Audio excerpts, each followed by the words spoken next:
মাম্মামের আজকে চলে যাওয়ার কথা ছিল, তো ফুচু এসে আমাকে বললো মাম্মাম নাকি চলে যাচ্ছে।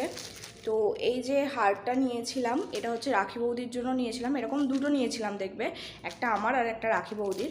তো মাম্মাম যেহেতু চলে যাচ্ছে তো মাম্মামকে এটা দিয়ে দেবো, রাখি বৌদির যে হারটা আছে। চলে যাচ্ছে কেন, থাকতে পারতে দাও, এটা রাখি বৌদিকে দিয়ে দেবে। দুদিন আগে সবাই এসেছিল আর এখন এক এক করে সবাই চলে যাচ্ছে। কাল বাতাসা চলে গেছে, আজ মাম্মাম চলে যাচ্ছে, কদিন বাদে মাসিও চলে যাবে। তারপর আবার সেই একঘেয়ে জীবন শুরু হবে, কিন্তু কিছু করারও নেই, সবাইকে তো নিজের নিজের বাড়ি যেতেই হবে।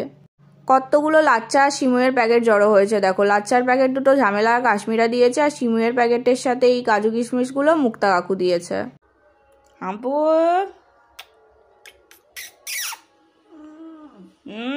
কি হয়েছে? মামাম চলে যাওয়ার পর আমি বসে বসে আমার কিছু ভিডিও ছিল সেগুলো এডিট করেছি, এই পরাকালী পুজোর ভিডিওগুলো এডিট করেছি। এডিট করে আমার খাওয়া দাওয়া হয়ে গেছে, এখন আমি জামা কাপড় নিয়ে চলে এসেছি, যাবো হচ্ছে স্নান করতে। আমি স্নান টান করে চলে এসেছি, এবার একটু রেস্ট নেব, তো তোমাদের সাথে পরে দেখা হচ্ছে। বিকালে ঝামেলা পড়তে এসে বলছে ও নাকি মেলায় গিয়েছিল আর মেলা থেকে কি কি কিনেছে শোনো। কি কিনেছিস তুই?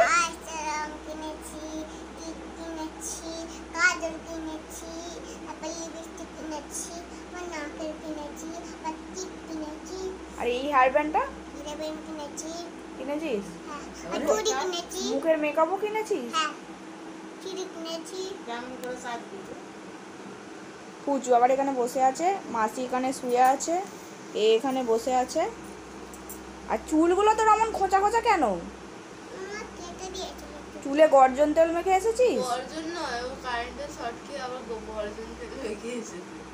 কাল আবার আমাদের বাড়িতে পুজো আছে আর এগুলো হচ্ছে তার জোগাড়। আর কি পুজো আছে সেটা তো কালকের ভিডিও দেখলেই জানতে পারবে। আজকে আমরা হয়ে গেছি আবার রেডি, আজকে আমরা আবার যাচ্ছি পরাকালী মন্দিরের ওখানে। ওখানে আজকে মনে হয় এখনও মেলা আছে, আজকে কী সব অনুষ্ঠান আছে, অনুষ্ঠান তো আমরা দেখবো না, যাব গিয়ে ফুচকা টুচকা খাবো, কোনো কিছু কেনার থাকলে আবার কিছু কিনবো। আর বাবানের জন্য একটা জলের বোতল নিতে বলেছে বাবান, সেটাও নেব। এই যে ফুচু হয়ে গেছে রেডি, ফোলা ফোলা জামা পরে। এদিকে বাবান আবার বাগনান গিয়েছিল আর বাগনান থেকে আমাদের জন্য কত কিছু নিয়ে এসেছে দেখো। এই যে মিয়া অমর থেকে চকো ভলক্যানো এনেছে, তারপর সাগর থেকে মোগলাই এনেছে। আমরা যেহেতু মেলায় যাব তাই মা বললো একেবারে খাওয়া দাওয়া করে নিয়ে তারপর মেলায় যা। ভলক্যানোটা একদম গরম করে নিয়ে এসেছে। আই লাভ চকলেট, স্পেশালি সেটা যদি ডার্ক চকলেট হয় তাহলে তো আর কোনো কথাই রইল না। আমার তো খাওয়া হয়ে গেছে, তবে বাবানের জন্য অপেক্ষা করছি, কারণ ও আমাদের সাথে মেলায় যাবে। আজ কিন্তু আমি, বাবান আর ফুচু একা মেলা দেখতে আসিনি, আজ আমাদের সাথে শুভ আর ওর পিসির মেয়েও এসেছে। এই যে আমরা মেলায় এসে গেছি, আর এসেই আমরা এদিক ওদিক না তাকিয়ে সোজা দোকানগুলোর দিকে চলে এসেছি। এরম পেন কিনেছে একটা, একই রকম কিনেছে, অন্য রকম নে। আগের দিন মেলায় যতগুলো দোকান ছিল আজকে তার তুলনায় দোকান কিছুটা কমই রয়েছে। এদিকে অলরেডি অনুষ্ঠান শুরু হয়ে গেছে আর মানুষজনও বেশ ভালোই ভিড় জমিয়ে বসেছে। মেলায় অনেক ঘুরে নিয়েছি, এবার খাওয়া দাওয়ার পালা, কিন্তু ভারী কিছু খেতে পারবো না তাই আইসক্রিম খেতে এসেছি। আচ্ছা, এই বাঁধাকপি আইসক্রিমটা তোমরা কে কে ট্রাই করেছো? এটাকে বাঁধাকপি আইসক্রিমই তো বলে নাকি? আমি এই আইসক্রিমটা এর আগেও বহুবার খেয়েছি আর এটাকে আমরা বাঁধাকপি আইসক্রিমই বলি, তবে এইবারের আইসক্রিমটা খেয়ে আমার যেন একদমই ভালো লাগলো না, আর আমার সাথে যারা যারা খাচ্ছে তাদেরও কারোর ভালো লাগেনি।